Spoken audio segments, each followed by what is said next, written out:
Hi, so this is our challenge 2 for EC544. So we currently have our system set up.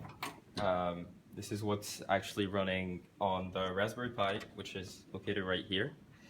The Raspberry Pi runs a Node.js server that inquires data from a MongoDB database and reads the sensor values that are being sent by 3 Arduinos. We have 2 right here, and another one here. It's 3 Arduinos. So the way that we have it set up is our Raspberry Pi runs a Node.js program. It has a static IP, and that's how it is able to communicate with this router. The router is in charge of, whenever we request the data, is in charge of forwarding to the static IP to port 3000 of the Raspberry Pi.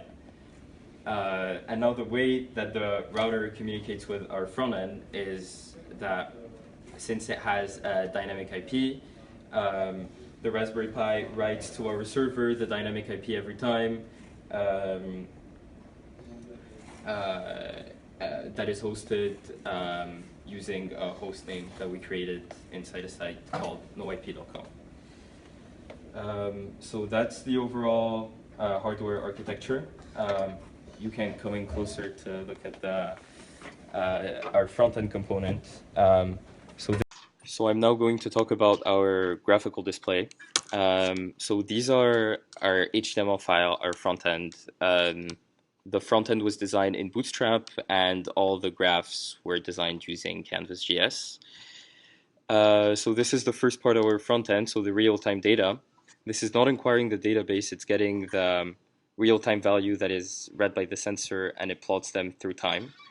So you can see the time is currently 3 p.m. and it's plotting them. It also computes an average instantaneous temperature right here. So let's switch to the historical data. So the historical data is a bar graph that inquires the data, our database, and you can see these represents the XP IDs that are associated with a collection inside our database. And it plots the value through time.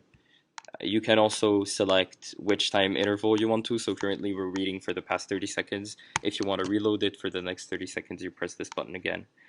You can choose to load it for the past minute, for the past 15 minutes, and etc.